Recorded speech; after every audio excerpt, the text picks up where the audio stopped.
In this course, we have studied how processes or business processes can be used for organizing work. However, there has been much criticism of processes, and it has been argued that they are inappropriate in many cases for work organization.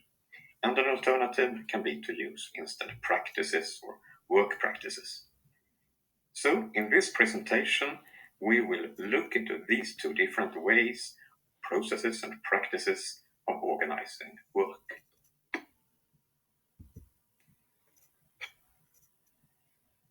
Processes are described by means of process models that define clear and well-defined activities. And these process models, they are designed by experts, and they are introduced top down in an organization where everyone should follow and should adhere to the defined process models. And typically these models are designed in such a way that they don't require much knowledge or experience from the people participating in the process. Instead, specific tasks are small and simple and straightforward, and how to associate the tasks, that is precisely described by means of the process model.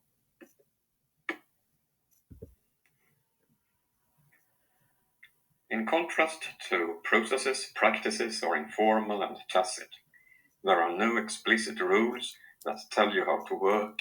Instead, you need to rely on your own knowledge and your own experience.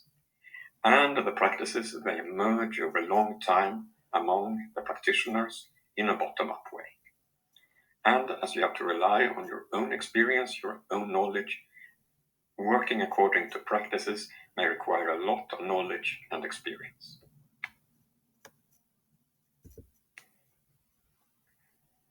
Processes have been around for a long time, and it has been argued that they started in the late 19th century in the American manufacturing industry. The portal figure was F.W. Taylor, who introduced process thinking in order to improve productivity.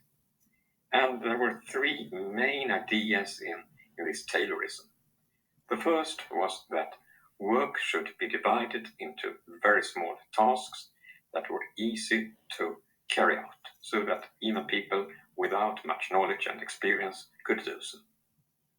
Secondly, working according to processes meant that you could have a high degree of control over workers. The workers carried out these simple tasks, and they were monitored and controlled by management.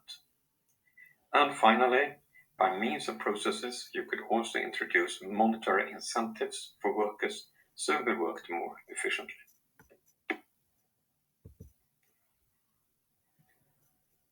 Processes started out in industry and for physical processes where you produce and transform physical objects.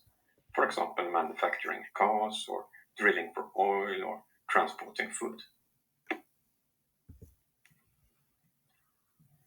But there are also service processes, which are about providing services to people. For example, giving a course, or offering financial advice, or performing surgery.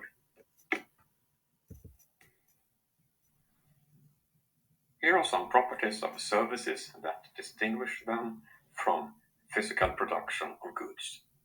First, they target people, not things, for example, patients in healthcare. Secondly, services typically require individual adaptation to the service recipient. For example, you need to handle children and old people and people with certain diseases in different ways when you provide healthcare services to them. And services are often performed in very complex environment that are difficult to predict what will happen. For example, in a hospital where you have many different kinds of professionals with different backgrounds, you have advanced equipment, you have patients with many different diseases, and so on.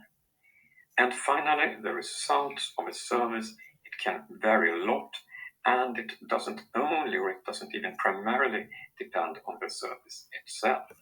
For example, if you perform some surgery on a patient, Of course, the surgery itself is important, but the final outcome will very much depend on the patient, his or her age, and his or her other diseases, etc. Given these properties of services, we might then ask, do processes really work well for providing services?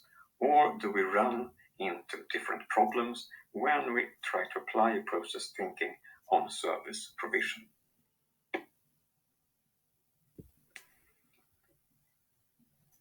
Here are some common problems with service processes. Services are carried out in complex environments, and you will need individual adaptation to the human under consideration. And that means that you may require extremely detailed process models, which might become overwhelming. In particular, you need to identify exceptions for all the special situations that might occur. You need to identify them in advance and put them into the process models, and the process models, they just grow and grow. To the right, we see an example of the service process model, which in MIT Handbook of Processes, and as you can see, there are lots of different sub-processes in this context. Furthermore, even if you succeed in developing a process model, it will still maybe be too simple, because the situation at hand can be so extremely complex, and no single finite model will be able to handle it. And the model will be too rigid and force you to work in a certain way. It will function as a straitjacket. And this is the last problem. Following these process models will reduce people to machines. They are not using their own knowledge and experience. They are just following rigid rules. Using practices instead of processes means that you can be more flexible and adaptive. You can react to the situation at hand because you don't have to follow any strict and explicit and rigid rules. And you don't have to anticipate all the possible exceptions that might appear. Instead, you can use your own knowledge and experience to respond to the situation in the most appropriate way. And doing so also means that creativity is encouraged and that the ways of working will constantly be evolving and improving.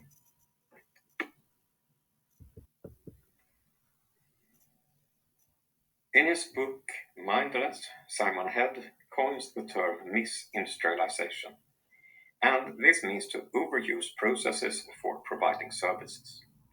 Simon Head means that processes are perfectly fine and relevant for industrial processes where you produce goods, but they are quite problematic for service processes, and they have been used much too much for that purpose.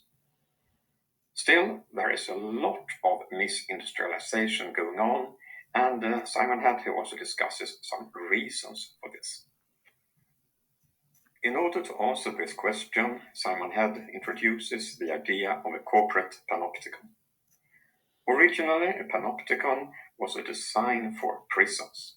The idea was to put some all-seeing eye, some central place in the middle of the prison, and then around this central eye you would have all the prison cells.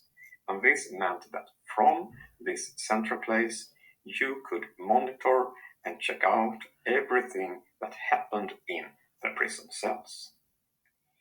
And this idea can be realized for enterprises, for corporations, by means of IT, and in particular by enterprise systems. They will enable management to monitor and control the workforce in ways that have never been possible earlier.